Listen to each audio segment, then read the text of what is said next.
Well, I've only met the lady in Vogue down the road, and that missus that just moved in down the street not too long ago, about a couple weeks ago, I suppose. She's always walking around with a fur coat on. It's plus 8 degrees out there today, right? And she feels like she's froze to death for some reason.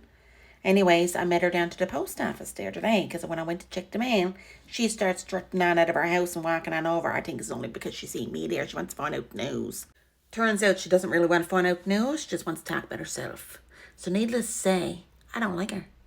I never had to ask her any questions because here she was offering up all this information to me about herself because she's one of them. She started off by telling me why she walked to the post office. She said, because I haven't got my Tesla with me. She said, the husband got the Tesla today.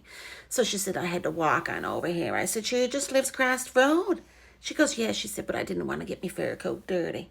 And then she looked at me and she goes, so what kind of fur coat you wearing? She said, that's a nice one. Didn't look like she meant that, right? And then I said to her, this is my house coat. Then after I said that, she had a face on her then, like this.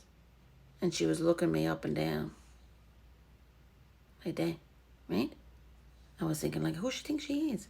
Then I made the mistake of asking her why she moved here, right? She goes, oh, believe me. She said, I didn't really want to move here. This is not really my place. But she said, my husband, she said, got a job offer in the city. So he's going to be commuting back and forth. She said, because he's a plastic surgeon. Okay. I said, your husband ever do any work on you? And she said, well, yes. She says, I'm after getting me lips done.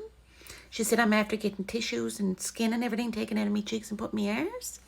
And she says, I'm after getting me boobs lifted too. She said, I'm thinking about doing the Botox again. She said, because it's starting to wear off. Wonder if she looks like a rubber boot. Anyways, I was thinking to myself, like, imagine now when she gets 80 and passes away. Is she going to get cremated or what? Sure it's like you're burning plastic. Then she reaches in her fur coat pocket, yanks out a business card and hands it to me, see? And she said, here you go, she said, in case she ever wants to call me husband to get a bit of work done. Then I looks at her and I says, why, what work do you think I needs done? She said, well, every woman, she said, could use a bit of work.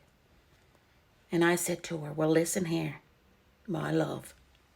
I said, the only time I'm seeing a knife is when I butters me toast in the morning.